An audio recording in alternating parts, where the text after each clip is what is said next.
Oh man, I have been dying to do a review of this game. Crypt of the Necrodancer has finally come out of early access, so I'm giving it the old college try. And spoiler alert, it does not disappoint. The plot is explained in the pre-menu loading screen. You're a gravedigger or something or other that dug a little too deep and woke up something bad. Now you're gonna go do something about it. Works for me. At this point on, we're completing 4 zones in a roguelike, randomly generated level scheme. Now, this is my first roguelike. Never played one of these before, and I gotta say, it's an experience. I completely understand why these are so popular now. Each playthrough is a brand new experience.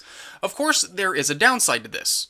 Every now and then, I get a run where I get nothing useful and more or less trek through with only my most basic equipment. However, on the flip side, you could immediately get your favorite items to run a zone with and make it a breeze. Along with the randomization of items, there comes the randomization of the dungeon layout. No dungeon is ever the same.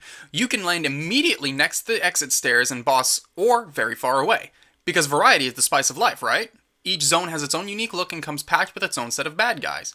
The game was smart enough in its creation to let you see the windows of attack for each enemy. Take the skeletons for example. When they go for their attack, they wave their hands in the air as if they just do not care. Enemy patterns are also dictated by the rhythm of the beat. Like, the golems in Zone 2 will wait 3 beats before attacking. It's one of those games you can't blame the computer for any losses. If you're good enough, you can make it through each zone without getting hit once. And those assholes who do that on Twitch make it look so easy. You also get the option of multiple characters in this game. Now, if you suck at this game as bad as I do, chances are you cheated and played Bard the whole time. Each character plays the game in a unique way. Cadence is the default character, Monk doesn't have to pay for items, Dub does no damage, and of course, my favorite character, Bard, doesn't have to move along with the beat of the music. You know, the only real negative thing I have to say about this game is I wish the zones would stay unlocked after each completion. Other than that, I only wish I had this on my phone. This is a perfect game for when you have to wait in line at the DMV or something. It's great in small doses, but I did get bored with it over long periods of play. There's another game I've been wanting to talk about for a while now, but haven't found the time to. Grapple. This is me playing Grapple. Whee! Grapple is just a simple puzzle platformer. No plot, no characters, just fun. You traverse the levels by swinging and sticking onto any surface that allows, and the developers have kept everything so simple a caveman can do it.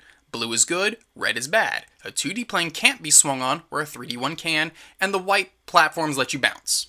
The levels are designed with the more obvious path you're supposed to take, but the player has the freedom to tackle these levels in really any way they see fit, which led to a lot of my deaths. There are collectibles to acquire in each stage, but the rewards never interested me enough to go out and get them, as from what it appeared all they were just little drawings, and I didn't really care. But at the same time, this game feels like a test run for the developers. Just something to put out there to make sure they can get their mechanics to work for a bigger project maybe.